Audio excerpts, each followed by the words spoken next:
Bonjour et bienvenue dans cette nouvelle vidéo de la classe de Fleur. Aujourd'hui, je te parle du carnet de lecture.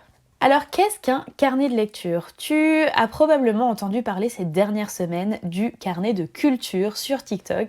On a l'impression que les gens ont découvert ça, mais c'est peut-être que ça n'était pas aussi à la mode avant. Le carnet de culture permet de répertorier un petit peu des choses diverses, comme des lectures, des films vus, des expositions, etc.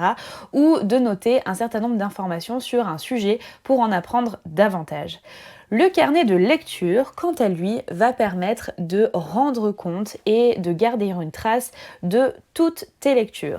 C'est indispensable si tu es un élève, que ce soit de collège, de lycée ou de supérieur. Je force chaque année mes élèves de la 6e à la 3e à avoir un carnet de lecture et même si au début ils râlent un peu, s'ils l'utilisent correctement, c'est quand même un sacré outil. Alors, qu'est-ce qu'un carnet de lecture? Je continue. C'est un petit carnet ou un grand carnet, mais le but pour moi, c'est que ce soit assez compact pour pouvoir l'avoir toujours avec soi, sinon ça ne marche pas, qui permet de garder une trace de ses lectures, notamment pour ne pas avoir à lire de nouveau le livre lorsqu'on en a besoin, et qui permet aussi de développer plein de compétences. J'y reviens dans quelques instants. Alors le format, pour moi, le format idéal, c'est un cahier ou un carnet de format A5 ou de format cahier de brouillon.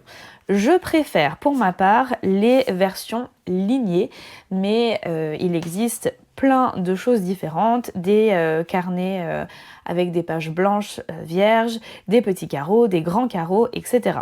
Le but pour moi, c'est qu'il soit suffisamment joli pour que j'ai envie de l'utiliser au quotidien, mais je t'invite à soit prendre un carnet qui te plaît parce qu'il a une couverture ou un motif particulièrement attrayant, ou tout simplement prendre un support basique que tu vas venir personnaliser, soit à l'aide de stickers, soit avec des pages à motifs. Bon, tu l'auras compris, ce qui te fait plaisir et surtout ce qui te donnera envie de l'utiliser. À l'intérieur de ce carnet, je vais faire les choses de façon un peu méthodique.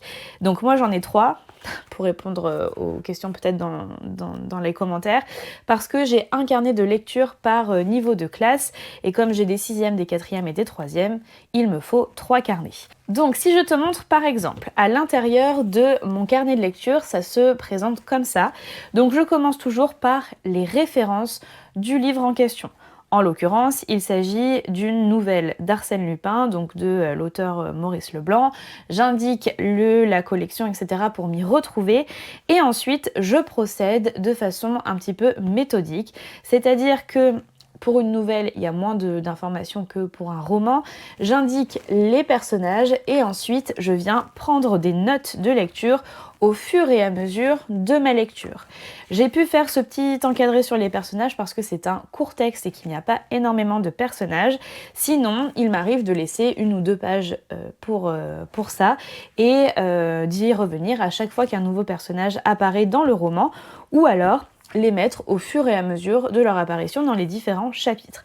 Le tout, c'est de noter les éléments essentiels. Donc qu'est-ce que j'entends par là ? On va venir noter les choses dont il faudrait se rappeler, c'est-à-dire les personnages principaux, les actions principales, c'est-à-dire les événements qui font avancer le récit, les lieux éventuellement, les indices temporels s'il y en a, et pourquoi pas quelques citations que je trouve inspirantes ou qui sont particulièrement bien représentatives de l'ouvrage que je suis en train de lire. Mais tout ça, à quoi ça sert? Eh bien, à plein de choses. Le carnet de lecture va me permettre de développer un certain nombre de compétences.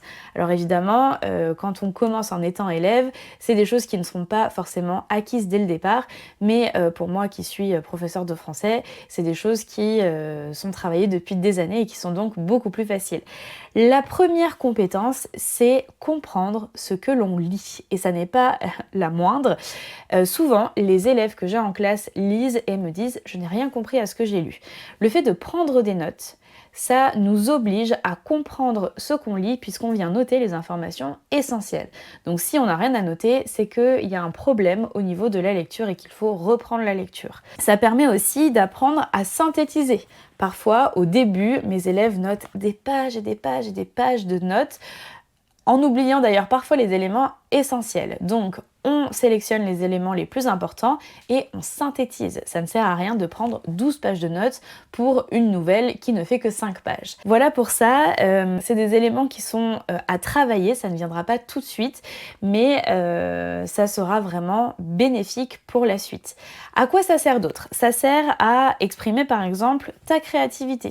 Dans le cadre scolaire, on n'a pas toujours l'occasion de le faire, donc tu peux par exemple rendre compte de ta lecture grâce à quelques notes et un dessin ou d'autres choses qui te feraient plaisir, un collage, etc., etc. Et ça va te permettre aussi de pouvoir discuter de tes lectures avec des amis par exemple, mais aussi avec des adultes un peu plus tard, et pourquoi pas d'avoir déjà un certain bagage littéraire qui te servira notamment durant les examens, comme le brevet ou le bac, où on va te demander de faire référence à tes lectures. Si tu n'as aucun souvenir de ce que tu as lu durant tes années de collège et de lycée, le carnet de lecture pourra te remettre un peu les choses en place et te rappeler que ah oui, j'ai lu ça en 6e, j'ai lu ça en 4e, etc., etc. Donc comme je te l'ai dit, les notes de lecture vont venir rendre compte de ton avancée dans le texte et elles peuvent prendre plein de formes différentes en fonction de ce dont tu as besoin. Pour une évaluation ou pas par exemple, tu peux tout à fait donc prendre des notes de lecture au fur et à mesure. Tu peux écrire un résumé.